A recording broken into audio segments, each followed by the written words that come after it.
Hello, everyone, and welcome to Command Center, your video game book club podcast.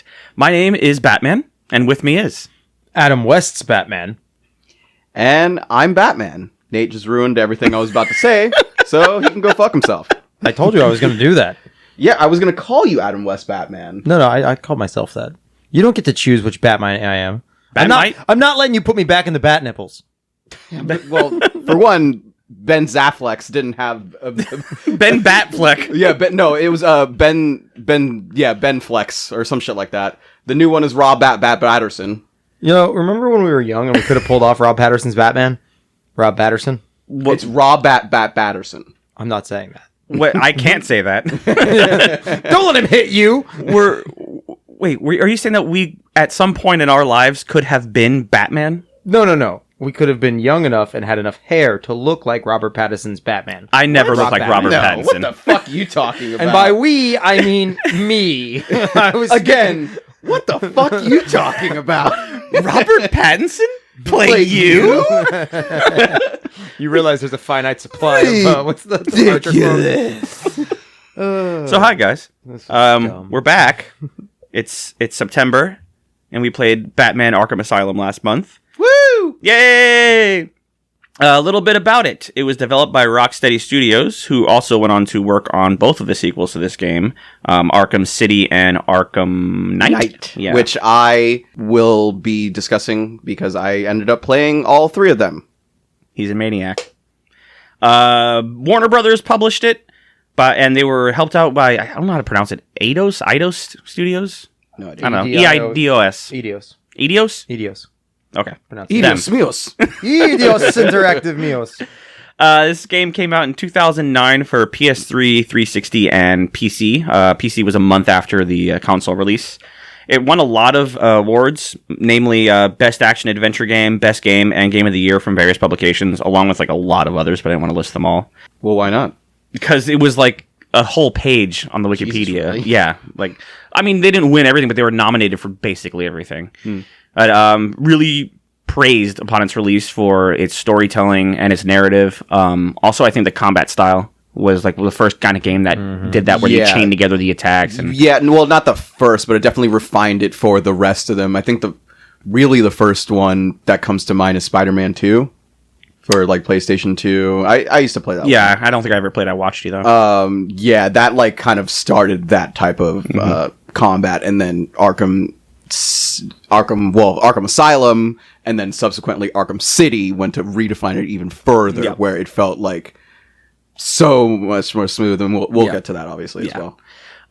So what are y'all's first thoughts on it? And let me go to Nate, because Jason's played the wheels off of this. Yeah, I've played City, Asylum ad nauseum, and then Night a handful of times. Dan, you have... I started Arkham Asylum a couple times, but I only got a couple hours in, and then I stopped. I don't know. I was trying to play on my keyboard, and I wasn't conducive to it. I didn't like it. And then when I finally realized I could plug my Xbox controller into the PC, then I loved it. But what about you, Nate? I liked it. I was worried. I actually bought an Xbox controller. It was $60 I'll never get back, because you guys were like, you won't be able to play it on a keyboard. I didn't have any issues with the keyboard. It worked. It was easy. It did. What level were you playing on? Normal. It is not the judge of an interface if you can't play it on extreme difficulty the first time you've ever played the game. Oh, sorry. Extreme. Swear to extreme. No, I enjoyed it. It did. I liked that you felt... It gave you the feel that you weren't on rails, because you were on the island and you were constantly crisscrossing your own path. Like, you had to complete stuff as it gave it to you, but I really liked the way it felt. It didn't feel like so many games are, now you go to this area and you go down this path. Now you go to this area, because you're on one place, and I presume City's the same. You're constantly going over. Nope. No, it's not the same. Yeah, no. It's City's open world. Yeah, okay, yeah, straight up into open world. Some people say that Asylum is better for being, more constrained. Other people love the evolution. But of City. Are the quests still stuck in a rigid order? Like you're still going like back and that's what I'm saying. So like you're crossing over your own path, and sometimes you're going to an area that's you've been before. Yeah, and the enemies haven't respawned. Every now and then they'll do like not a cutscene, but like Joker will be like, "I'm sending some men to greet you," and you'll walk into a place where there's still unconscious dudes from 6 hours ago that you knocked out, you're really good at putting people out of consciousness. Well, he's the world's greatest detective. I mean, he punches them into a coma, but he doesn't kill. I will one say, rule. there was something I'm so glad you brought that up. There was one thing, for some reason, like childishly, I was getting so angry at you for saying that, oh yeah, I killed that guy. And you'd say that, and I kept it to myself. I was like, don't worry about it, man. He doesn't and I was just like, month. He doesn't kill. All month, every excuse he had to talk about the Batmobile's non-lethal electric field that would electrocute people. It's like, hey, it hit somebody going 93, but it's okay because they got tased first, so they clearly survived. And then he's playing, oh, I definitely killed that guy. I was like, wait, what? And you hit him with a car. Of course he died. He's like, no. The Batmobile's got an electric field, so it tases them. I was like, whatever. He's about to finish the game, not going to make a point. He goes like, but right now, I pushed one of the Joker's cars directly into a pedestrian. It's like, that one's dead. Well, they are not pedestrians. the one you would have hit at 90 miles At an hour. least they're all thugs. Sure. Let's not talk about the demographic makeup of Gotham, you monster. A lot of times after I fight thugs, they're all tuckered out. You just killed that man. Holmes. Bad Man, if you haven't seen it. So I know you didn't finish Nate, but you got pretty far in it. Yeah, basically, I jumped in and the plan was to finish, and it's just like, I like this game, it's good, but it's not a me game. Like, I wouldn't have bought it if we weren't playing it, and I was like, I don't want to play anymore. I don't care for your excuses. Stopped. It was not an excuse. It was a statement that the game didn't enrapture me enough, but this style of game never does. So it's not like a judgment on the game. Yeah, I've never really seen you play this type of game. Yeah, it's like the last time I really jumped into a game hard that I pushed through on, like, had to finish was BioShock. When BioShock released on 360, and like the Fallout series, but even then, I put those down for a year and I come back to them. So why did you have to finish BioShock? I wanted to. Oh. I needed to know where the story was going. I couldn't get enough of the gameplay. Like, that game stands for FPS is probably on like the very top, up there with, if not better than the original Half-Life. But even the original Half-Life, I didn't finish because I was 9 and the monsters scared me. Yeah, Ravenholm is no place for bitches. No, the first Half-Life, not the second one. Oh. The second one scared me and I was 22. I'd be interested to see if you would like Doom 2016. I don't know if you've seen me play it at all. From what I understand of I don't know about the new one, the 2016. That's what I'm talking about. Yeah. But from what I know of Dooms is it's like the blistering difficulty of the classic arcade games in a modern format, and just stupid difficulty, which isn't to say it's stupid, but like stupid hard difficulty doesn't give me the impetus to finish it. It makes me like kind of annoyed. Like, why am I here? Like, what am I doing? Just wasting time so I can say I finished this game, which, so I turned the game off. So I turned the game off and went and played Hearts of Iron, where I'm just trying to get an achievement. So different style of game. So, so you didn't finish, and then I felt really proud of myself because I finished it in 4 days. Like, I really grabbed onto the game and I was like, fuck yeah. Didn't your girlfriend leave you? No. Yeah, because you were playing so much. Okay. So his girlfriend did leave him because she's his fiance. See? Anyways, I felt really proud of myself. I was like, fuck yeah, I did it. And then this asshole sitting over here, Jason, finished it in 2 days. Like, you just had to outdo me. You had to outdo me. It was one day, my friend. It was one night. Yeah, it was. He just did it. Can we also go back and comment on the fact that he started to say fucker and said asshole and called you a fasshole? Did I? Well, it's recorded. I'll hear it later. Just a little bit. I could tell you were about to say, you're like, asshole. But fasthole. It's my new one. Well, if I go back to edit this and I didn't say fasthole, I'm going to look like a complete fasthole. Yeah, I know. I'm going to rip you a new fasthole. Fast Hole and the Furious? So I didn't do... So what I initially thought that it was an actual achievement, but I guess it was one of those things like when you see on YouTube where, like, this person beat, like, Dark Souls with a Guitar Hero guitar. And I just happened to be like, all right, well, I'm going to do this thing where I'm going to put it on its highest difficulties. I'm not going to upgrade at all and just burn right through. I'm not going to go through any of the Riddler shit. I'm just going to go through, be the Bat. The Riddler shit being the trophies that you can and find. the actual riddles that you, that you find throughout the place. Meaning, so like if you didn't play, when you're playing, into every room you go into, like a little riddle will pop up, and it's like it's supposed to be the Riddler had sent it to you, and you have to find something in that room or environment that is the answer to that riddle. For instance, in I think it was the Cathedral, it was he may not be the head of Arkham, but he's the biggest man at Arkham, and there's a picture of not Harvey Dent. Who's the Jim Gordon. Of Jim Gordon, Yeah. with some accolade on the wall, and you have to go look at the picture of Jim Gordon, and it goes, "Oh, the big man in the amphitheater or whatever room you're in at the time," and then it says, "Oh, you solved my riddle." Or there's trophies hidden throughout, so you have to like go to a hidden room or knock on a wall and you'll find these things. So they're just collectibles. I don't think they do anything. In the first one, there's the tapes are part of that. Yeah. Those are part of Riddler's stuff. That's what you gravitated towards a lot, And, actually, which I was very surprised. I was very surprised in how much you enjoyed this game, to be quite honest.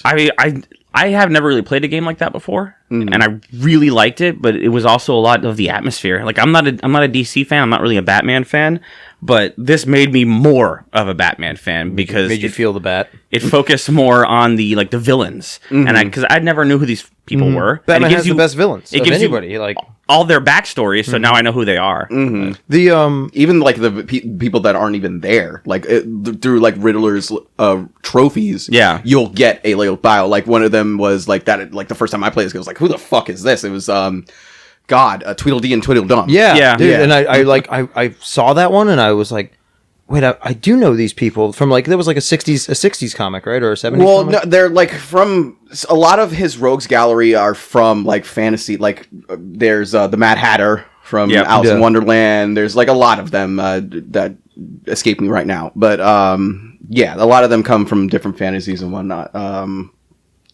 But they're usually just like insane people that gravitate towards like, that type of The who was the founder of Arkham? Amadeus Arkham. Amadeus Arkham. There were these what would you call those? Amadeus. Yeah. What would you call the? Let's see if it works again. Those stones left behind by Amadeus Arkham with the message on them. I forget what they call them. But they're basically they're like tapes where you find this stone with his symbol on it and some code, and you have to decipher the code. It deciphers automatically, and it's because you're the world's greatest detective. Yeah, I'm the world's greatest detective. All G's. But I loved that because it was like he starts. Granted, I only saw like 4 or 5 of them, and I think I missed quite a few. But unlike the other stuff, all of them were the same. I never accidentally got tape 2 without getting tape 1. I think it auto slots. It goes in order. Yeah, regardless of where you find them.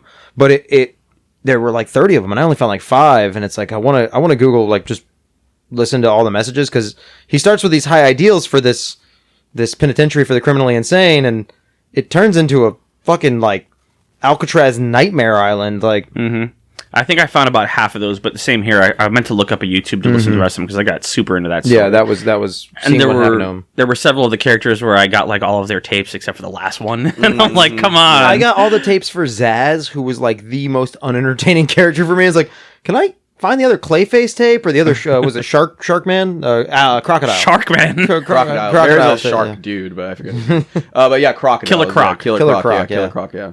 You end up having to take him out, don't you? Yeah. Yeah. Well, I guess you kind of just end up running away from him. Yeah. But then he You falls down the... like you fall. Yeah. That you said that scared the shit out of you. Yeah, it did. That scene, I was watching you play it. That scene, like that, was watching stressful. you gave me anxiety. I had to like remember I'm not playing this game right now. Meanwhile, I'm sitting here. I've done this part 1,000 He's bajillion just times, calmly and I'm just running like, I know through. exactly where Yeah. to go and shit like that. I'm Like, like, he's, all right, he's going from like crouching and crawling to like a full sprint. I was like, "Well, isn't the croc gonna get you?" I was like, no, just no. He's like, And starts to explain. I like, literally know exactly when he's gonna come out just from the sound, and then just know when to just throw the boot or batarang at him. Let's talk about Sex, Baby, let's talk about you and me. Let's talk about Wait. TM. No singing. No No singing. singing. Nobody but him, including you, goes in this room. What? No. The hitting Bane with the car.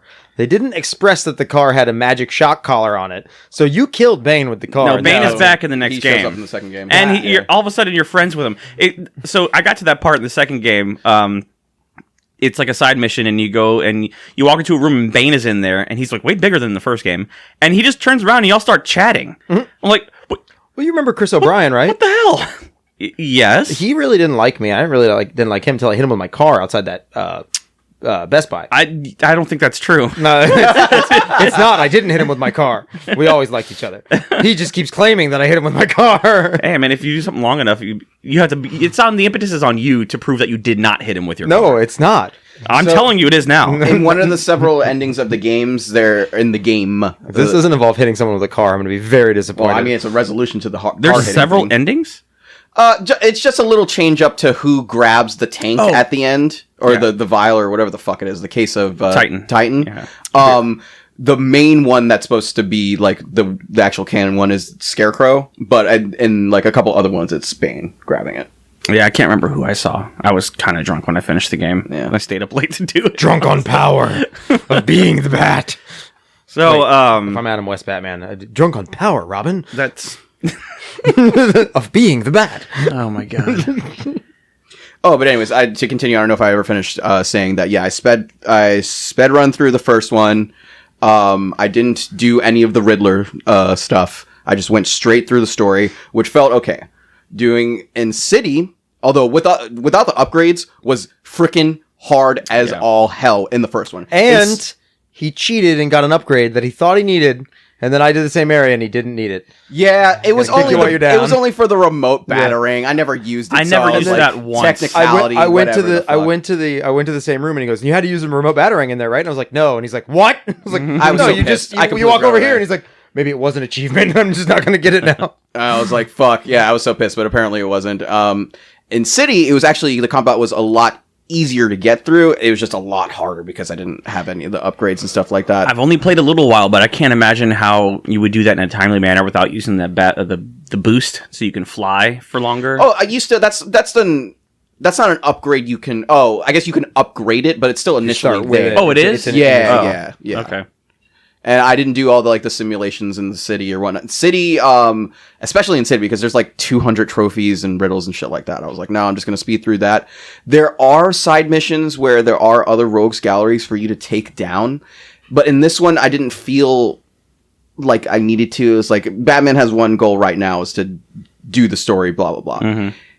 In the case of Night, and one of the reasons why I didn't finish it, which kind of sucks, I really wanted to finish all three, but I got caught up in the thought about like in especially in Night, Batman's going to war, and it's like the story doesn't necessarily take you through all of that, but you got to think like his biggest heavy hitters of Rogues Gallery are out there right now. He's not going to ignore that fact and just go through and do that all that shit. So you were role playing in your own mind and it got you caught up? God, it really did. I was like, fuck, all right, I guess I should go after all of them. So I went after the Rogues Gallery. And then another thing was that I forgot that I got one of the DLCs where it makes the tank battles a lot harder, and there's a lot more. Yeah, dude. I thought, was that the same tank battle, or were those each one different? Because you were in, like, every time I was sitting next to you, every night you were in at least one, like, 40-minute tank battle. Yeah, and to speak on that, a lot of people, like, Knight was, it's one of the ones that,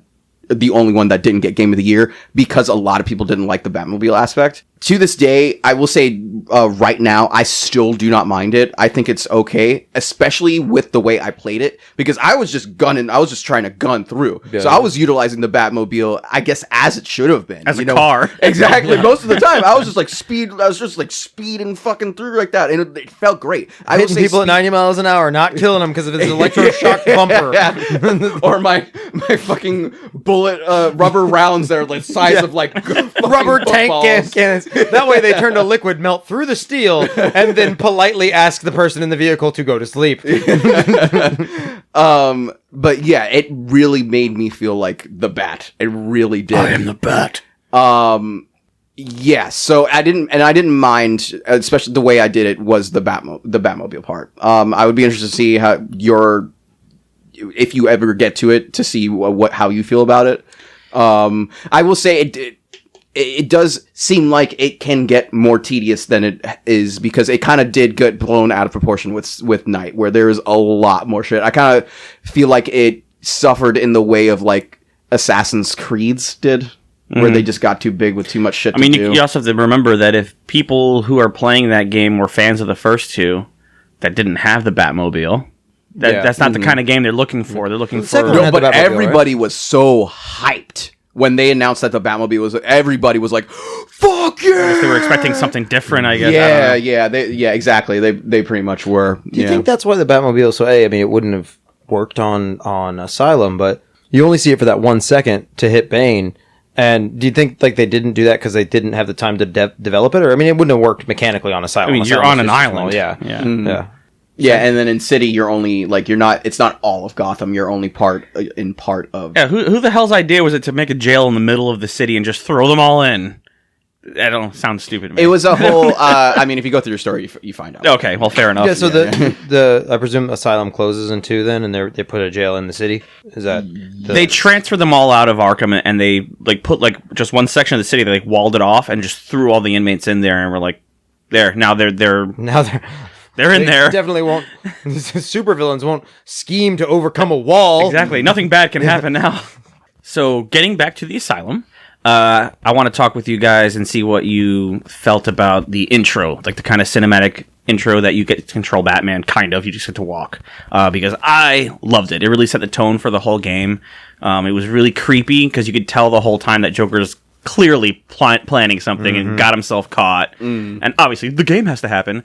But, I don't know. I thought it was great. Like, everyone else is oblivious to what's going on, and Batman's like, I'm going to stick around until he's in there. Yeah. But really cool, and it wasn't just like a regular cinematic. As stupid as it is, just being able to walk Batman and move at anything kind of made me feel it was more part of the game than just watching an intro video. That part when Killer Croc came out. Yeah. Yeah. That's some fucking foreshadowing. I was like, oh god, I'm going to fight this guy. I'm going to eat you, or whatever he says. Like, I did like it give you the basic controls, like this is your control interface, and it was a really good establishing the setting without narrative, without not narrative, but like monologue exposition. Yeah. Yeah, thank you. And yeah, it was learn your terms. No, but yeah, it was. I think it ran a pinch long. Like I was thinking probably because it was like 2.5 minutes, right? Just walking, give or take. Yeah, I think I could have been fine with like 1:30, maybe 2 minutes, because I was just like, okay, I get it. Something bad's going to happen. Let's get to it. Oh boy, well I was just about to say that you could actually talk to individual guards to get more story of what's going on and stuff. While you were doing that part? Uh-huh. Oh, I didn't know that. It's not shown, like the button's not there, but I think like later on, I think it's like A to talk. You can press A when you... so you can press A to talk, and you can talk with each individual guard, especially the one that you wanted to talk to is the main guard. I can't remember his name. The dick hole guard, the one who's like, I'm gonna fucking beat you up, Joker, like constantly. The guy with the hook hand.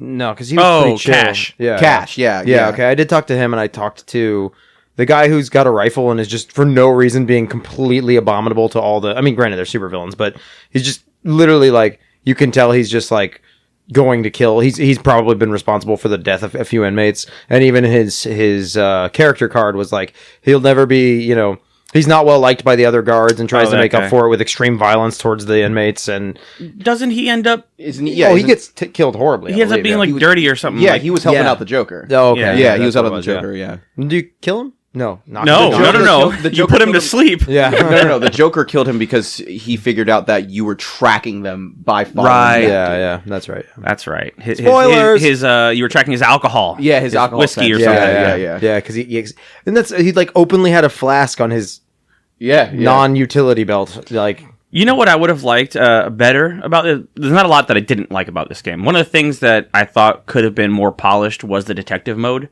It's like, oh, here's your crime scene, find what happened, and it's literally just you look for a second and something's highlighted, and then you just hold A. I made it more kind of like LA Noire in a way. That's what I'm saying. Yes, I feel like because you're good at games like LA Noire and you like games like that, I could see that. There were times when I was like, cool, to use this feature, now I have to turn on this mode and follow, somebody's handprint that for no reason they just touched everything as they were walking. And it was like, this is kind of, not that the fighting was the only story, but it was lengthening the game when the story was good enough that it didn't need to be like, great storylines don't need to be 10 hours long. They can be 2.5 hours long and carry their own weight.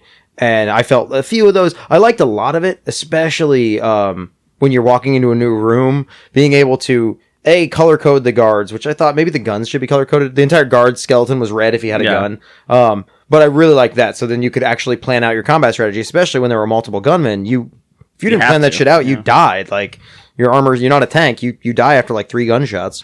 That's why you're the world's greatest detective. No, not the world's greatest tech man.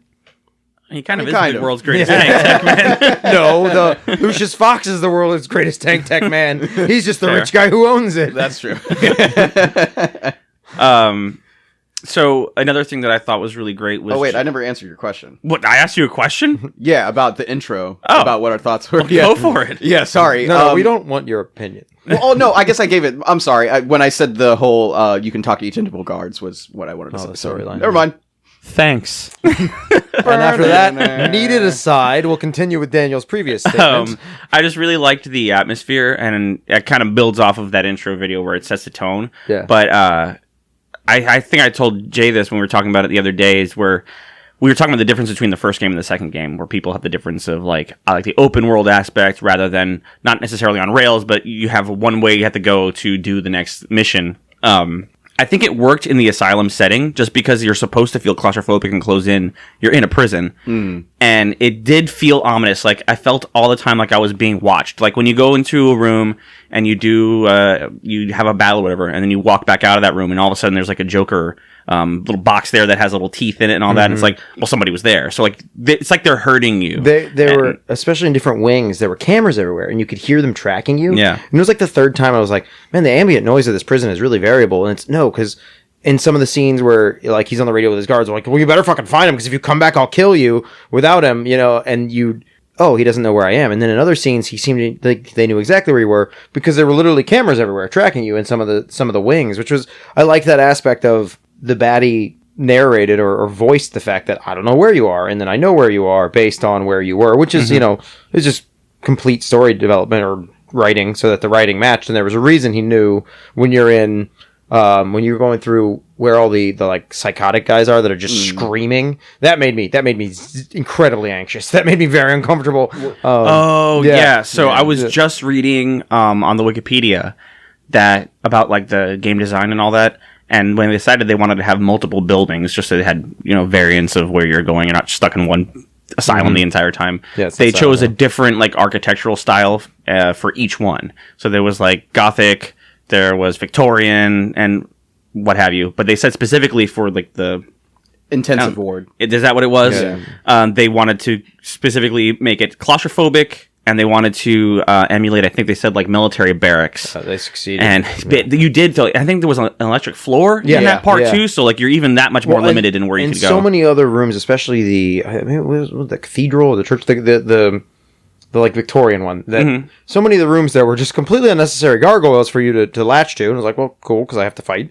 But in that one, like, that was the first time I was looking up. I was looking for a way to get up above, because you just felt like, as you're walking through when all the inmates are there just screaming at you through the bars, which I finally was like, I gotta explore this game. If you get close enough, they'll reach out of the bars and slap you. Oh. Yeah. It doesn't do damage, but it pushes you back. But like that whole time I was just looking like, how can I get up? How can I get out of this hole that they've developed this story, this piece of the setting to be? And it really fit with the baddie, which are the crazy baddies that have they run at you screaming. It really fit with them to set like, here's your new enemy, and like they were so easy to defeat, but they built up. I was intimidated by them until the first one came at me. It was like, hit counter and you just drop a bow on his neck and he's done. I was like, oh, okay. Meanwhile, I'm just mowing through them, knowing exactly where each one are going. I knew one's going to drop down and I just had to punch them. That was so my favorite, and I think maybe I didn't finish the game, least utilizable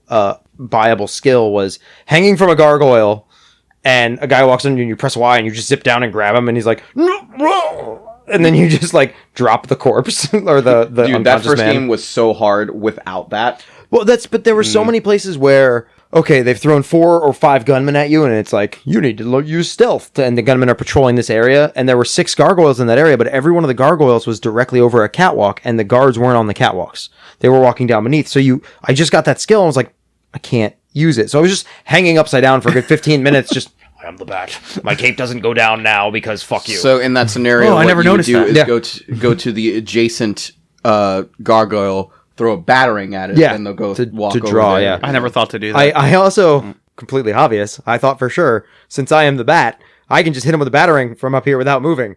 I got shot by all of them at once, except for the guy who was holding his head going, ow, he's right there, he threw a battering at me. Meanwhile, I did it again and just jumped to the adjacent gargoyle, all 15 feet away, and they're like, oh, he's in here with us. So I haven't. I'm not the 6'4" shadow on the other gargoyle asshole. I'm gonna have a lump there, you idiot. Yeah. Who throws a shoe? Who throws a batarang? Honestly, I did like that. These batarangs are sharp enough to cut a 2-inch steel cable holding that bell, but you can throw them right into a guard's face, and he's like, well, because he throws it perfectly where it hits them. Well, it's got an electric psychic bullshit field that just stuns them. So, what did you guys think about the Scarecrow parts? So the actual levels where like you're hiding from his laser beam eyes and Both, all that. I guess. Right? So I thought those. The first one was kind of interesting. I don't think you should have. I don't think the second two were all that necessary because it was just the same thing over again, and it was like kind of lost its fear factor. And the way they did the intro on the first one. I was going to say that next. Sorry yeah. to interrupt. My bad. Go ahead. No, you're probably going to say the same thing I was about to say. Is when you go into that morgue, and there's the body bags, and they're wiggling, and it's your parents and you, right? What's the third one? No, you open it. It's both your parents, and you think the last one's going to be you, but Scarecrow pops out of it. And I almost shit my pants. Well, and even before then, because the game is I won't say it's hand-holding because I was enjoying it, and like it is hand-holdy, but I also in a game like this, I don't want to have to fucking puzzle out where I need to go next. Like Grim Fandango, I really liked the comedy of it, but figuring out what to do was really kind of annoying to me. It slowed the game down because I'm kind of dumb. Well, that is the game. Yeah, exactly. But like this, how it handheld you in that like whenever you got lost, you could bring up detective mode. Or the menu would be like, you need to be doing this right now. And then detective mode would be like... Or he'll say something eventually. Be like, I need to do blah, blah, blah. I need to go through this door I've been left standing in front of for 2 hours because clearly Nate forgot me and is making dinner. But so I went into the morgue and I knew it was the first time, I think, the only time in the game where your next objective wasn't obvious. So I spent like 10 minutes in the morgue searching everything. Like, this isn't fucking working. And I finally asked Jason, I'm like, dude, it told me to come here. Everywhere else in the game, are they finally letting me off the rails? And Jay said something along the lines of, I don't know if you were confused or just trying not to give anything away. You're like, oh no, you got to go back out the way you came, then come back into the morgue. And you go out of the morgue and you're back in the morgue. Yeah. And what I said was just go back the way you came. Yeah, yeah. And like the way it sets you up, it immediately, you're already in a morgue. And then which was eerie to me. And all the doors. Then you open the door to leave the morgue and you're back in the morgue and the doors are moving and then you go out again and then you're in the same morgue with the body bags and that was so eerie. And then you got to the Scarecrow mini game, yeah, basically. Which was cool. It gave you an aspect of fear because Scarecrow is this 20-story tall monster whose eyes will kill you, but it was terribly difficult to control. Like it wasn't terribly difficult, but the interface never felt more in the way than it did in those sections. And after the first one was like, cool, I've seen the Scarecrow. You're right. You don't need the second or the third because the build-up wasn't there, the intro wasn't there, and it's like more of, hey, now this interface that's been great as a rough and tough combat simulator and a stealth simulator, now we're going to use it as a Mario-style platformer. That might be one of the cases where the keyboard is showing, though, because this was the same on the controller as the regular game. No, it's the same. It's the same on the keyboard. Just determining your camera's always behind you, so W is always forward, S is always back. But now the camera is off to one side, so now D is marching my character forward, and then the camera shifts perspective. So D previously had made me go west on the map, let's say, and now D makes me go south on the map because the camera just shifted perspective 90 degrees as you were moving around this little platformer. Which was, I mean, it was cool, but like the whole rest of the time, my interface has been forward is forward, back is back, left is left, right is right. Which it wasn't bad, and I really liked in the second part of it where he stabs his needle fingers into the ground and skeletons come up. That was pretty cool. And the combat actually worked quite well in there, although I definitely punched the wrong skeleton on more than one occasion. Not that I needed to punch one specific skeleton, but I was trying to punch the one on my left, and I punched the one in front of me, but whatever, they're skeletons. Punch them to death. Or to unconsciousness. Well, I mean, they're skeletons. So does he punch them back to life? So they're just thugs that you see as skeletons. Because when you're done with like the whole thing and you like, get out of it, place, you see a bunch of thugs around. I didn't even make that connection. Yeah, me neither. Yeah. Interesting. Interesante. Yeah, so to touch on like you talking about the story, the reason why it's so good and why it's like that is because it's the same writing team. I don't know if it's both of them. I think it's really just Paul Dini. It was one person, according to Wikipedia. Yeah, it was Paul Dini. He did the story, and he's writer/creator of Batman the Animated Series, and one of my like the one from the 2000s and late 90s? Yeah, exactly. Yeah, hell yeah. Okay. Like one of my all-time favorite things in the world. Like they brought back the voice acting from The Mark Hamill and Kevin the Joker, Conroy, yeah. who both of them will always be the Joker and Batman to me. I think Harley Quinn was the same one, right? Harley Quinn was the same one for the first one, but second and third one, it was somebody else. I thought she sounded different in the second one. Yeah, it's somebody else, which is a bit disappointing. I don't really J. know why they changed her, but whatever. Yeah, but all of the aspects of Batman the Animated Series, or BTOS for short, come through in the first and second one. Third one, probably to why it's not as good in a lot of people's eyes, is not the same way because Paul Dini did not write the third one. So maybe that's why people got it was a little lackluster. Also, the big reveal of like, who's the Arkham Knight? Don't is like, ruin anything. And I'm just gonna say, if you know anything about Batman, then it's kind of like, oh, it's obvious who the fuck it is. So, yeah. So I've always loved that show. I always go back to watch it. I've watched like it spawned a whole thing called the DC Animated Universe, so I watched the entire thing. What is this DC Animated Universe you speak of? I've never heard of such a thing. And like I put like it all in order and blah blah blah. But Did you just say Law and Order? All in order. If Law and Order was part of the DC Animated Universe, I think that might be much better. I mean, they've already got the world's greatest detective, so Well, they could make the world's greatest detective I mean, they drama. kind of tried with Gotham. That's that show. Oh, right. Yeah, that's basically what that was. Huh. Yeah. Which had potential, and then it just kind of got too crazy. So But, Arlene Sorkin stopped voicing Harley Quinn because she's 60 and wanted to retire from working. She was 60 Yeah. years old? Yeah. What? Yeah. That's wild. Understandable. Yeah. She's always been a good Harley Quinn. I just feel like the new one is just, she's way too, like, she does it, like, way too exaggerative, and it's annoying. Yeah. Anyways, so there you go with me, the voice acting. I thought Mark Hamill and Kevin Conroy did a great job. One thing that they did say was, Mark Hamill and Kevin Conroy, at least on this game, the second one and third one, they made it better. They weren't in the same room, which is what they normally did when they did a Batman animated series. They would all be in the same room. Yeah, okay. And Mark Hamill, was one of the first people. Like, everybody was usually sitting down, and he would be like the only one standing up to actually like put his like all into being the Joker. You've seen the videos of him recording? In Yeah, the booth? exactly. Oh my God. His hands are he's joke-sticulating. He's testiculating. Mark Hamill's testicular. Yeah, and he like puts his all into it, and then Kevin Conroy as well. Funny enough, like Kevin Conroy actually wanted to be the Joker.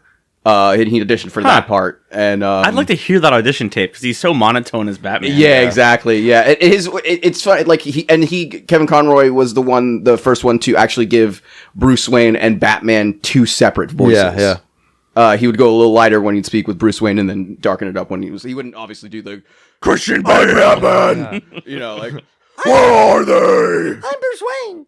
Sodomy. It's swear to me. Oh yeah, that's right. You did not knock that man out. You're not on trial for murdering him either. It's for the sodomy. I was excited for Mark Hamill, and I didn't put two and two together as why after the first time he spoke, Batman fell right into where he should be in my head. I didn't know he was also the voice of the animated series. That's pretty. Yeah. Because I was like all of it. Yeah. we had watched like a What Culture video or some shit about best voice acting and Mark Hamill so I knew he was in this game, and I was kind of excited about that. But yeah, after the first like initial scene, I was like, what's he gonna sound like? He's like, oh, he just sounds like Batman. And I didn't even think about the fact that of course he does. It's the same voice as I learned Batman to sound like. You know what's wild to me is if you had never told me that Mark Hamill was the Joker, I would have never pegged that as him. Because it doesn't sound anything like his normal speaking voice. Dude, I did the same thing when my mom told me as a kid. I was like, that's not Luke Skywalker. Yeah, that's not Luke Skywalker. Luke Skywalker's just a hero. What the fuck you talking Every time about? the Joker's like, villain? Batman, go to the morgue so I can go pick up some power converters from Tashi Station. I was like, oh, it's Mark Hamill. Don't laugh at that thing. That joke was fucking terrible. No, your terrible jokes we don't laugh at. I was trying to get a groan and I get a laugh. What the fuck? World turned upside down. Something interesting. PS something 3? The PS something? Hang on, sorry, it's an old game. I gotta look up. The PS3, the PC, both got 91 Metascores on Metacritic, and the Xbox 360 got a 92. I don't know. I'd like to wonder why, but Because Xbox is superior. I was thinking Well, I was thinking it's because Xbox games all suck. So this one stood out more, Well, the last game we did for this podcast was an Xbox game. and it probably sucked. Wait, what game was it? Halo. Oh, that one didn't suck. I sucked that one off. So now we're talking about the best, my oral sex. So let's talk about the best and the worst. Well, no. So what I'm thinking is No. Just no. Just no. Everything you did. what I'm thinking is that because the PS3 did not do very well, if I remember correctly, and the 360 was like definitely won that point in time of the console Is that wars. clear cut though? I mean, both of those systems were designed not to make money, just to get exposure, because they knew in the future was going to be whoever has the most consoles out is going to make money off of off of sales of games.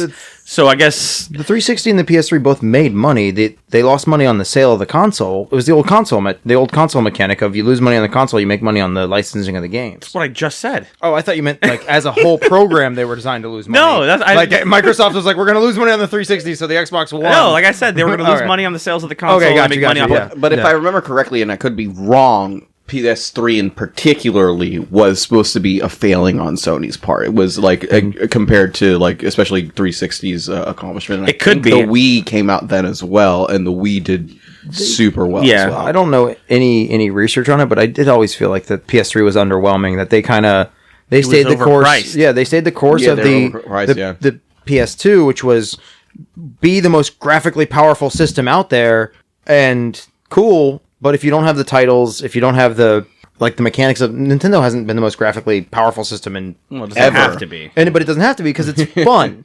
And Well, it's- wasn't the 64 at its release the most yeah, graphically because intense? it came out a Yeah, year 'cause it before the was a PlayStation. 64 whatever. Yeah, Yeah, so and I think at that point, And it came out Nintendo was. before the Dreamcast and the PlayStation. It came out like a year prior. Yeah. So it had a year where it was up against the Saturn. No, not the Saturn. The what was the thing- Dreamcast. The Dreamcast? The Saturn. No, because it was Sega Saturn. Then the Dreamcast was their final thing, and but the Dreamcast came out after the. I don't think the Saturn was in competition with the 64. It wasn't that it was the most advanced Sega console on the market at the time. It released 6 years earlier, I believe. Right. But like they weren't. But for all the consoles that were available on the market, you walk into Walmart, you could buy a Saturn, a 64. What was it? There wasn't even a third, was there? Was the Atari 6400 still out? the PlayStation wasn't out yet? Was No, it? because the PlayStation came out after the 64. The PlayStation was after the 64, wasn't it? Yeah, the 64. No, I thought it was at the same time. as No, Super because I Nintendo. think when the 60... No, it wasn't. Super and PlayStation? Are you kidding me? Yeah, Well, not at the same time, but I thought it was in the same. Well, I just remember when I was a kid, the 64 came out and it was the first time I ever saw 3D graphics. And there was nothing else like it before the time. Like PC Mario game, 64, I like guess, there was one kid in our block who had one, and all the kids would go there to just look at it, not even play. And we're like, whoa! whoa, no. So the 64 came out 2 years after the PlayStation. That's what I thought. Yeah. Oh, shit. And then, yeah. So the PlayStation was 94. I guess we were all just poor and couldn't Yeah, afford the that's PlayStation. exactly. I couldn't afford any of them. Like, Oh, you my mean parents- like in the early 90s Brooklyn? We were all poor. I actually returned my place. My dad got me a PlayStation.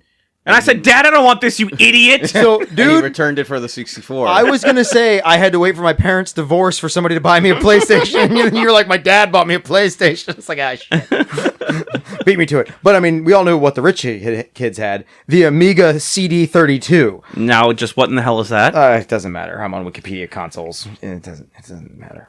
It doesn't matter. Fair enough. Yeah, I can click on it and we can waste 20 minutes here. But let's. Well, I do mean, what speaking of the podcast- consoles, it's kind of funny. I completely forgot going back to the game that the first one, Arkham Asylum and Arkham City, were both released on 360 and those life gens, and then Yeah. Night was on the next gen, Xbox One, whatever. I mean, it didn't matter to me. I'm playing it on PC.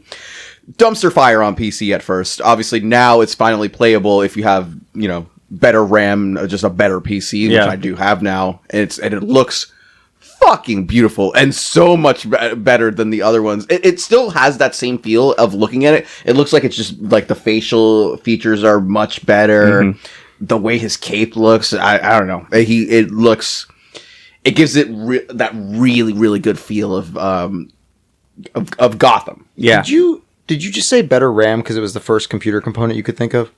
No. I actually, because when I was looking it up before I played it again this time, because the last time I played it, it was all like the frame rate was all fucked.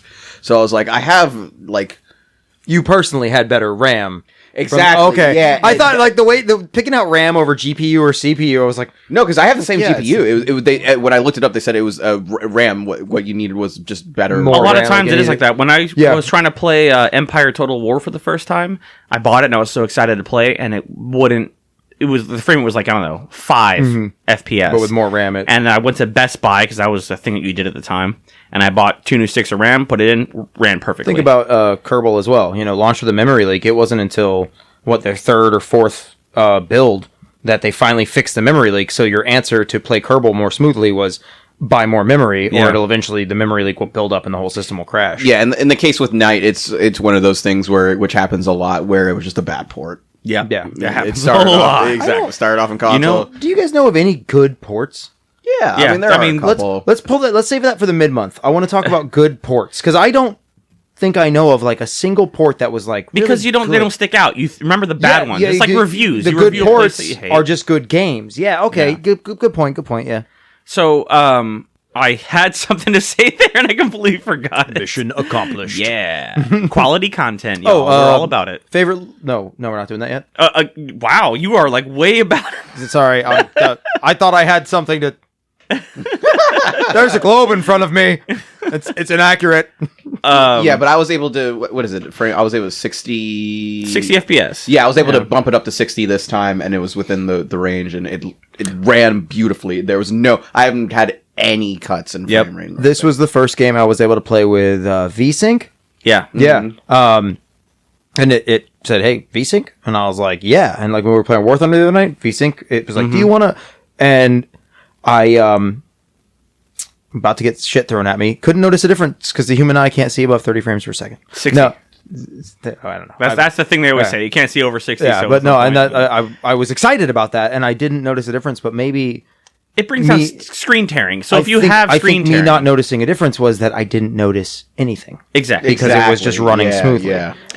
What I was going to say, I just remembered. I didn't know this until I looked it up for the research. There was a re-release in 2017, I want to say, for Xbox One for Arkham Asylum, and probably the other one as well. Oh, is that why? Because I was playing through this time, and it was the Game of the Year edition. It's the only one that's on Steam, and I thought it would be the HD version, but I guess it wasn't. It's a re-release. Yeah, I guess it might have only been for Xbox One. I don't know, but I would be interested to see the difference between that and the original. Well, or what I we're have playing seen, right now. at least on What Culture, it got on the worse than the original, kind of like Halo. Oh, really? Yeah, there's a lot of fuck ups. You're talking about City with that one? No, I'm talking about Asylum. Asylum, yeah. Well, that's what I don't know. How long into the 360's production life did Asylum come out? It was in 2009. It came out in 2009. I don't remember so where probably that was. early. I The would 360 assume. released in 05. So like you see that. I feel like you see that a lot, or you should see that a lot with games that launch heavily on console, if not locked on console. They'll do a re-release on the next console because they've been limited by the hardware of this older console. But it was also released on PC a And month that's after. and that's so they're now re-releasing it on the Xbox One because now Xbox users can see what the game was meant to be, the game that was built for what was the most advanced computing at the time, which would have been PC. And obviously, not everybody has a 4K graphics card that they can use. Plebes. I don't. Neither do I. Yeah, we are also plebes. I'm We're not just- made of money. Rather than being communists, we're I looked into apparently getting one. upper lower They're class. expensive. Yeah, well, you have to get the 4K monitor, the 4K Yeah. fucking card. I mean, yeah, there's a I lot you bought. have to do. I bought my first monitor. When did I get the new monitor? 2 months ago. My first time I've ever bought a monitor. I've always just used whatever I had, and when I had shitty monitors, friends would be like, "Here, you little idiot, have this." What do you think I'm using right now? And Nick that- gave it to me. So I bought my first monitor for $132. I want to say. I had a $20 gift card, so it wasn't. It was $152. I'm gonna buy another one. yeah. Oh, hell yeah. It's so nice. Yeah, you can have the best rig in the whole world, Yeah, but it's like I love my curved Oh, monitor, yeah. man. Although I do have one dead pixel. yeah, he And just found it. bothering He found it while I was playing in Batman. the load screen. In the load screen, it's like,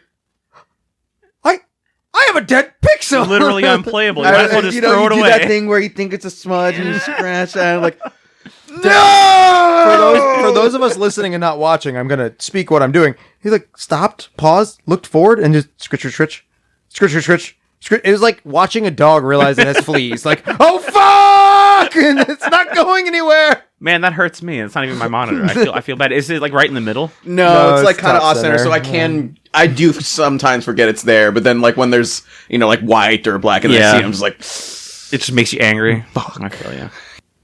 All right, so it's time for our one and only segment. Favorite and least favorite. Who wants to get us off? What? I'm asking the listeners. Who wants to get us off? Preferably a 300 our pound. parents listen to this. My parents don't. Does your mom? Yeah. Oh, wow. Hi, Titi. Hola. Why did I say Sorry hola? for everything that we say. I mean, we Racist. Well, she also is she bilingual? She's bilingual. Yeah. Okay. She's a bilinguist. Can't make a joke with my aunt. She's listening, and she already scares me. She scares you? So my favorite part of this game was definitely the combat. That it was.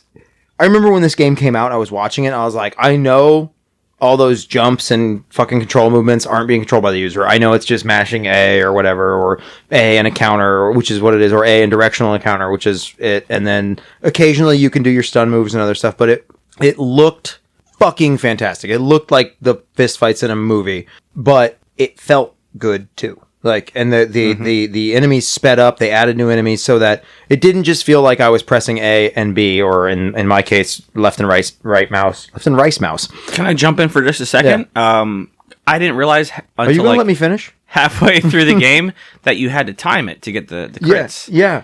Oh, there's crits? Yeah. Yeah. So if you time perfectly, you can't just mash. Oh, I did. Yeah, so if you hit in the right cadence, you get crits. Basically, right before they're about to land their So hit. the like the little cut scenes, like where it would slow down and zoom in and that was like the last person the you last killed. person. that was you well, it knocked was out, last. yeah. I got it several times where it was just the last hit on that person. So if like 7 people, it would slow down for that last hit, but it always did it for the last person in the combat. But I did notice that there was an element of timing with the counters, because like I'd hit counter. Sometimes I'd be like bashing counter for a good second and a half, and he still wouldn't counter. Well, and it kills your combo, so it's all about getting your combo higher. Yeah, and that's I so never if you like cared double about that. hit when you shouldn't have, your combo goes back to 0. Okay, And see, if you time everything correctly, you get up to like. And your hits get more damage. And more Dude, combo I played this you like do. a 14-year-old, just pounding away as fast as I could, like not paying attention at all So like to the playing pacing. a game like a 14-year-old and playing the game like a 14-year-old. Yeah, Jason was uncomfortable because I was masturbating the whole time I played. I hope that's okay, bro. But yeah, the combat it looked fantastic, and I maybe didn't get as into the combat as I should have, where I was trying to actually time it, because to me it was a challenge, like, all right, I got to click this guy, and there was a few where it's like I saw Jason you doing it, keeping them away from the weapons locker when Harley Quinn's on the pendulum. That was one of the first ones, but then in addition they picked the gun back up, so I really like that slow increasing aspect of, all right, here's the combat system, here's your counter. All right, now there's a guy with a knife who you can't counter, or no, the knife you couldn't. You have to jump over. You couldn't hit him, yeah. And then the stun baton was, I really liked. So the stun baton, you jump over them and hit them from behind. the The knife, You had to cape the knife guys to stun. no. The knife guys, you have to dodge out of the way, and then there's an. You can cape them. You can? Yeah. I guess you can do. You can I cape didn't- any That's of what it them. told you to do. Yeah, it literally It did? said cape them because it would So, stun them. so I guess they changed it in Arkham City. So in Arkham City, they changed it to you have to do like.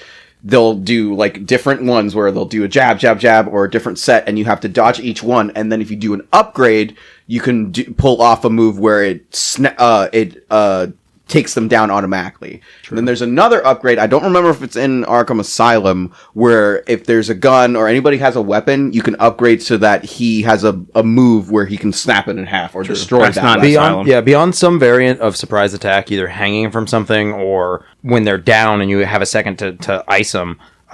There was no like immediate takedown in combat if you were in combat with multiple enemies. At least now I didn't play all of the game. Unless you got the combo for at least on controller, it was BY to an immediate takedown. There was, and that's right. There was an upgrade for it, but you had to. It started at a combo of 8, and I never got my combos past 5 because I was just brawling my way through the game. But the combat just it felt good, and it felt good playing it like an idiot, not paying attention. Right. Testament to the system, and it looked great, and like it allowed me to not focus on the combo system and still enjoy the combat. There were times where it was kind of infuriating, where I would be standing facing one guy and I'd see the guy and I'd be tapping counter over and over, like, why is he not countering? And he just punched in the side of the head, and it's like, well, I'm fucking Batman. If you're in the middle of a move, I was like facing somebody. Yeah, okay. I guess I was just doing it wrong. Yeah, no, if you do it too soon, he'll just pull like one of these, like he's on like attack. But then but there were definitely also times where I just happened to just got a counter, and it was like literally he was finishing a punch, and his other arm would come down and catch a foot in his armpit. It just looked great. It felt great. Least favorite, the rails were pretty apparent. It was a beautiful world to be on rails in, and it wasn't like a lot of Rails games where it's like this section, now this section, now this section. No, because you were constantly overlapping yourself, but I didn't feel like, I felt like I was on an island being given a set of grocery items on a single list rather than go solve the mystery of this island. But it's still, even with that, the story developed in such a way and was written with such grace, I guess, that it worked. It flowed. There were times where I was like, man, I just don't want to go into the medical wing because I know it's going to be a scary part. And I was really enjoying being outside and having to stalk 12 guards, 4 of whom were armed, and having to figure out a way behind them. And but that was just individual aspects of the game that I liked more. And I didn't want to, like in an open world game, I would have gone and just done all those aspects first and then probably put the game down. Whereas this was like, no, you need to go see your parents in the morgue there, Mr. Wayne. And like, but I don't want to see mom and dad. They're dead. But like, it was still like, 4 out of 5 for me. Like I enjoyed it. It's not my cup of tea of a game. It's not my style of game, so I won't finish it, and I won't play the sequels. But I would have played it without this podcast. But I liked playing it when I did, until I didn't, and then I was like, you know what? I played 67% of this game. I'm good to go. Very nice. Yeah. All right. So my favorite. I have a lot of favorites, but I'll try to pick my absolute because this game, this game really surprised me with how much I liked it. I didn't think I was going to. Same with you. It's not really my cup of tea. Yeah. But it really grabbed me. I guess my favorite would be the setting, just kind of like the overall feel of it. It drew me in immediately. The story grabbed me. The graphics, I felt, not the graphics, but I guess the artistry of it, the aesthetic. We always end up talking about that. The aesthetic. Really grabbed me. It had that comic book feel, but it still looked realistic enough to where it wasn't cartoony. And of course, the combat was great. But I could look for a mod where when you punch somebody, it says Biff and still stay in the game. Like, I would be just fine with that. Kapow! Bang! Biff! Jeffrey. Have you ever punched anyone and heard it say Biff? Anyways. I don't know. Let me beat the shit out of you and let's see. I really liked the way it made you feel. I think that the theme that they were going for, the feeling they're trying to evoke in the player, they really brought out with the just the visuals and everything, and the way they use the design of the levels to make you feel the way they want you to feel in that certain scene. Like we were talking about earlier, where they make you feel claustrophobic in the barracks, and when you go to the medical wing, it's always there's blood everywhere and it's creepy, and it's, I don't know, it was all very monotone as well, very gray and brown and everything. In the where the morgue is, where you think you've killed Commissioner Gordon. Yeah. Was there a scene where you specifically saw yourself get hit with toxin? Yes, and I didn't know that. Yeah. And Jason pointed it out to me, and now that I think back, I can see it. Jay, when you're in the elevator, even Joker says something about it. He says like some sort of pun or joke that alludes to Scarecrow doing something. Yeah, and then if you're looking off to the side, you can see some smoke. Mist coming out. And then, even if you don't see that, though, if you pay attention to Batman, he starts coughing. So I remember, I knew that was going to happen because I saw you play the Scarecrow scenes before I got there. And so I already knew it was going to happen. I didn't look, and I had seen you play exactly the part. So I knew exactly when it came up. So I knew it was happening, but I didn't even stop to think to look, because in like the Nolan series, it's the mist or the dust is what does it, and I wish I had looked for it while I was playing. In each, actually, you can actually see it in each instance, before each one. You can. I never caught any of them, except for the ones that are obvious, where the whole room is filled with them. Yeah. No, sorry to interrupt. No, you're good. Least favorite, I think it was too short. If I can beat a game in 4 days and you beat it in 1 day, granted you were doing a speed run, but I wasn't trying to get all the trophies or anything. But every time I saw one, you weren't racing the game. You were stopping to. I was stopping to find as many as I could without Being scouring every single level and all that. It was too short for my liking. I mean, it was a short production period. I think it was 21 months, which for a AAA game is pretty Vegas short. Was 18. Yeah, but exactly. I mean, and it's full of bugs. It's an outlier. Yeah. I think it could have been longer. I would have liked it to last longer because I was enjoying the fuck out of it. And I guess that's what I was saying earlier. That's probably why they added in the challenges and the trophies and the riddles to and all that. stretch it out just a little so that bit, you can go back and then if you like the game, play it again and try to get all of them. I think they maybe thought they were also going to make Arkham City because there is in each. They began production of Arkham City a month before this game finished. Exactly, because they in each game there are little Easter eggs that allude to the next game. So they absolutely knew they were going to have a sequel on their hands. And even in there's even in the first one allusions to the third, or like a little Easter egg to kind of a mystery that happens in the third one. Right. Okay. Yeah. Cool. Oh, so they knew they were going to make 3. Yeah. Oh, At the very least, they knew they were going to make more games, and so all right, we'll set this up, and then maybe in writing 2, they're like, we'll push that off to 3 if there's exactly. 3. Yeah. And the other thing that just kind of was a detriment to me was it was a good and a bad. Like you were saying earlier, Jay, they had the bios, and you can look at all these different villains and everything, but you don't see them all. And it would have been too much for one game. But I feel like in some ways they shoehorned in too many villains. And so you had so many that you never really got the full story of any of them. So like Scarecrow was there for a couple of times, but I guess they're assuming you know who he is. If they're assuming you're a Batman fan. This came out around the same time as the first Batman Begins, who the main villain was Scarecrow. Right. One of the main villains was But Scarecrow, like me coming in now, like I haven't even seen Batman Begins. I've seen The Dark Knight, and I think I saw The Dark Knight Rises once. But I knew who he was, but I was like, wow, this guy's awesome. I want to know more on him. You know nothing about Killer Croc. You know nothing about Sandman. So like you see the villains and it's kind of like fan service in a way. But I would like to see maybe a game like this where there's 1 or 2 main villains and they flesh them out more rather than just putting all these villains in. You see them for a minute and like, oh, I know that guy.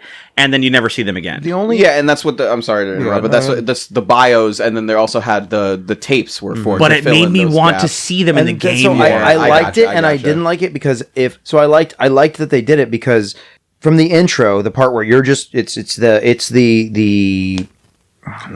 I'm saying narrative again. You gave me the word earlier in the podcast. Aesthetic? No, when you set up the setting and The where intro? Oh no, I know what you're talking about. You're walking into the game. Exposition. The exposition. Terms. You see the Joker. You know the Joker is your big bad. Duh. And then you see Sharkface Killer, Ghostface Killer, Crocodile Man, Dundee Crocodile. Who the hell is Ghostface Killer? Croc. I don't know. I was doing a little fucking shit. That's with also a rapper from. Yeah. You don't know who Ghostface Killer is? You see Killer Croc. You know he's modeled, he's animated. You know you're going to fight him. But there's the whole spectrum of Batman villainy. And the Nolan brothers, or just Christopher Nolan? Who did that? I don't think it was brothers. Just Christopher Nolan. It's not the Wachowskis, okay? Whatever. Who cares? I don't give a shit. Sorry, Mr. Christopher Nolan brother. But the Nolan. God damn it! You guys suck. I am the Nolans. I am the Nolite. Christopher Nolan's Batman has just come out. You know Scarecrow's in the public consciousness. Are they going to touch it? Or are they not? And then they give you this whole spectrum of like 70 characters, of which 36 of them are villains. And it's kind of like hey, here's all the historical Batman villains saying there's going to be others, but you don't know, and you're going to have to find out. Yeah, that's Whereas, cool. because walking in, you don't know that Harley Quinn's going to be there. You don't know that Scarecrow's going to be there. You don't know that Zsasz, who I have memories of Zsasz being in the animated series, I think. No? I just have memories of Zsasz. Maybe I just like the word Zsasz. I don't know. But fun to say. I read his bio. He's the only one I found all the tapes on. I was like, oh, you suck as a villain. Then I killed him. I was like, you really suck as a villain. Like, why are you here? Oh, that was an early one, too. Yeah, because he's one of the first Well, you ones didn't kill him. You hit him with the taser. And you knock him unconscious with the bumper of your car. I don't know what the fuck we were talking about when we got on that, because I already done mine. That one was your least favorite. Yeah. I already did mine. What was your second least favorite? Was talking about the spectrum of villainy, and it was almost too much. Yeah. Oh yeah, but we didn't pause in the middle of that. You didn't get to see all of right. Yeah. But again, I recognize it would have been too much. Yeah, but yeah, I would like to see another trilogy of these games where they'd focus on 1 or 2 per game. What do you think about an entire game focused around Tweedledee and Tweedledum? No. Okay, see, so I'm gonna say your previous statement was flawed. They seem like stupid villains. And one thing I found interesting is I really liked whenever you looked at the character bios, in their bio would tell you when they first appeared in the Batman universe. Yes. Like what comic book number and what year. Yeah. And so something I recognized was that a lot of the stupider villains were like from the 40s. Yeah. I did like was that. Camp Central. After like the first 5, the profession of every villain was Professional super villain or professional villain or professional criminal. Oh, here's another thing I learned from the bios. Nearly everybody in the Batman universe has blue or green eyes. Nobody has brown eyes. Yeah. Everybody had blue or green. Killer Croc had red eyes. It was just something that I realized. Like, there was like 2 or 3 characters that had brown eyes, which I think like, I don't know, 90% of the population. He also has a weird obsession with like women with red hair too. Yeah, There's like, hey, so do I. Yeah. Yeah. Clayface. I wonder why. No, and that like, but I did like that you could see, the dates. It added so much more. You could watch the evolution of villainy over the years. And we're stretching out this. Jason, what was yours? Okay, so back in the day, I think because of Batman Begins, the Batman Arkham Asylum kind of flew under the radar for me. I actually didn't even hear about it. The first game I played was actually City. That's surprising. Yeah, and the only reason I played that was because I saw the trailer for it, and I was like, what the fuck is this? Yeah. And I played it a bunch, and I didn't even realize that there was a previous game until I think like Ed told me, and I was like, what the fuck are you talking about? I love this game and franchise because it made me remember Batman the animated series. I'd gone a while from like watching that or even kind of even remembering it, and then playing it, I was like, oh my god, I remember Mark Hamill as the Joker. I remember Kevin Conroy as Batman. And like when I started reading comics, like he was always, both of them are in my head. You read them in their voices. Exactly. Yeah. So, and then in the case of City, I just loved the open world of it. I went back and played Asylum, and I guess this will lead into my least favorite. It would be about, obviously, Asylum is the rails. And it really is because I played City before Asylum. I'm sure if I went through the actual progression of it, I maybe would feel different, but I think I would still feel that City to me is the better game. But yeah, the rails I didn't care for. And then, again, because I played City first, the combat was not as good. It's not as polished. It's not as polished. As someone who never played City before, though, coming into that the combat, if you hadn't played the ones after it, is fucking phenomenal. Yeah. It's set, I guess it set the core like basis of what they were the next. Oh yeah, every game up to like Shadow of Mordor / War, all of that followed suit with that type of combat. You know, I think I saw a video of one of the Batman movies that I never saw, where he was having a battle in a warehouse. Okay, so that's what actually I was going to bring up. Okay. So yeah, BVS. Batman versus Superman. Batman versus Superman had like one of my favorite fucking scenes because it's like they used the same choreographics. It's not like they did. They did. There's a side-by-side comparison from the game. I think that's what I picked up. Yeah, exactly. Yeah, I think I picked that up. Yeah, they straight up took it from there, and I think they did it on purpose. Of course, because I mean it was a very popular game. Of course they did, and I love that movie. I'll fight me. Whatever. Just right now. All right. Unrelated to what I'm talking about. Yeah. Hands down one of the greatest superhero movies. Blah, blah. People are going to fight you. Yeah, I'll fucking if fight anyone disagrees with Jason, let him know on our Facebook, YouTube, website, whatever, because I would love to see that. Nail him with fucking fight you. Series of snails. So, jumping in on the combat, it really reminded me of God of War, watching Tom play God of War in college. Yeah. The original 2005 God of War. And it's like beyond needing the combat to be Street Fighter where every button is a move and you have to control all your limbs, or Fight Night where you've got dodges and parries out the ass.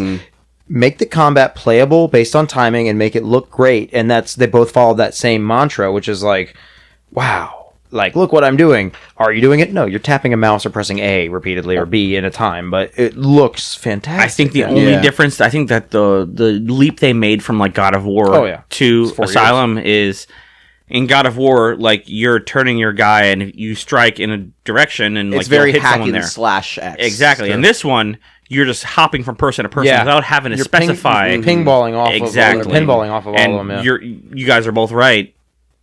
So satisfying. Yeah, goddamn. So like in especially in city, like when you get some of those upgrades where you just like charge into the fray and you coming down scaring the shit out of them and you knock out one of them and you just doing combos after combos. You literally fucking like I literally said out loud when I was playing City and he was sitting right next to me playing something else and I was like, damn, that was fucking cool what I just did. It makes you feel like Batman. Yeah, Realism is great, and enemies with the same strength level are great, but sometimes I want to feel like a goddamn god, and Batman gave me that feel. Hey, why else do we play video games? Yeah, About to be exactly. somebody else. Yeah. So one of the great things with Paul Dini being a writer, there was also nods to Batman the Animated Series, like in Asylum. Was he a writer in the animated series?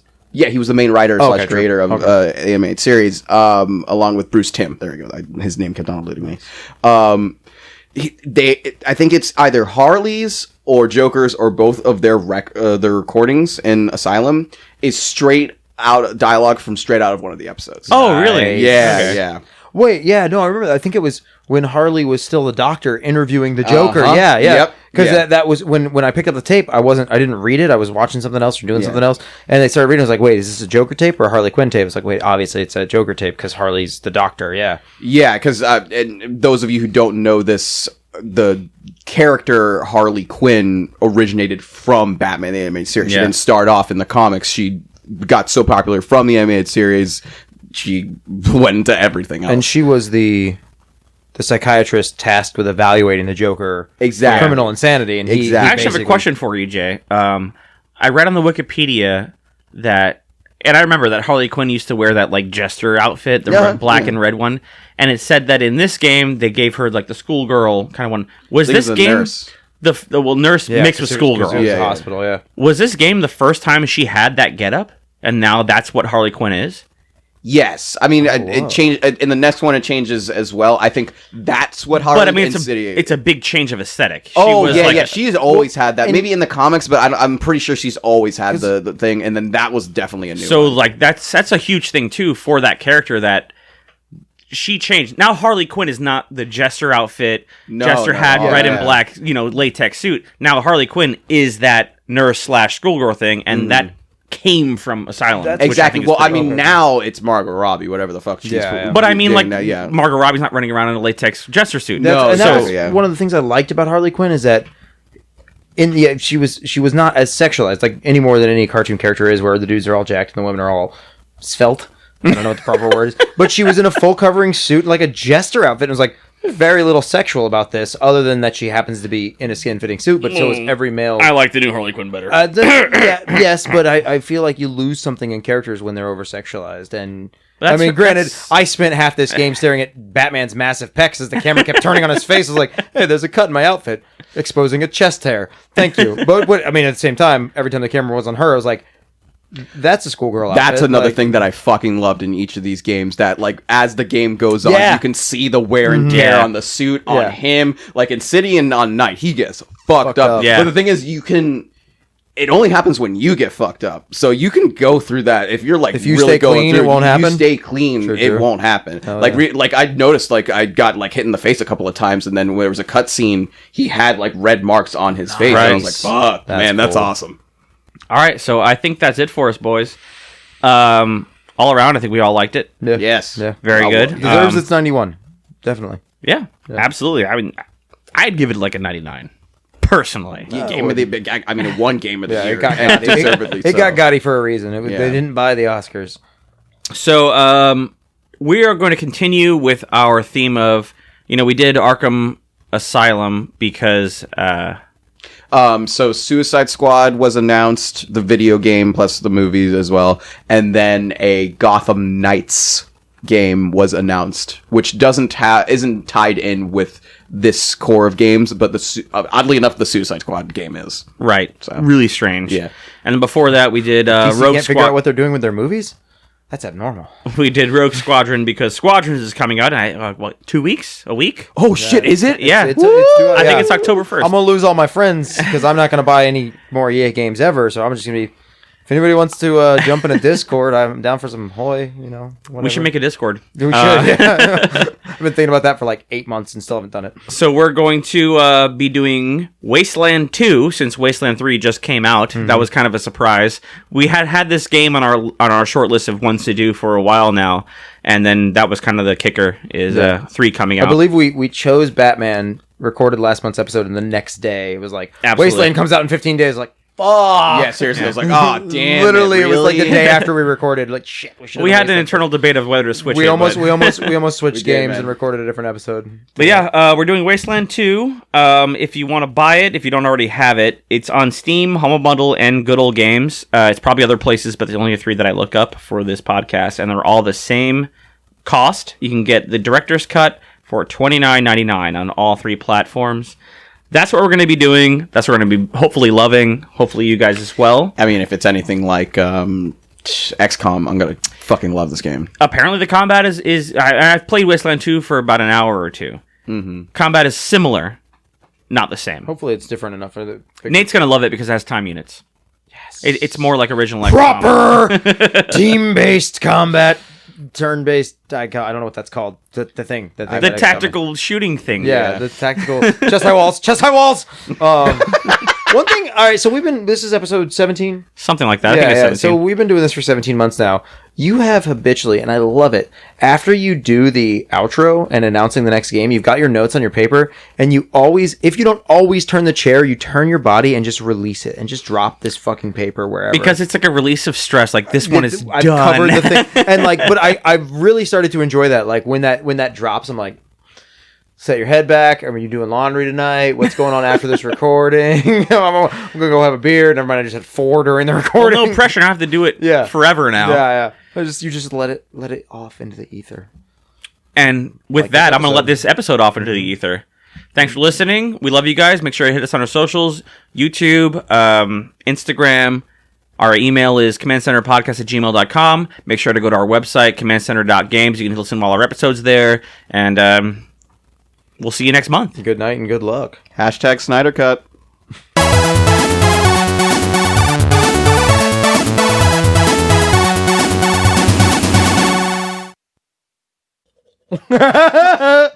Oh, Jesus. Jesus. What the fuck? Woody Woodpecker. With the way he's wearing the hat, too. He's like a fucking retard. Woody Woodpecker. That interaction right now is definitely happening after the credits on the video.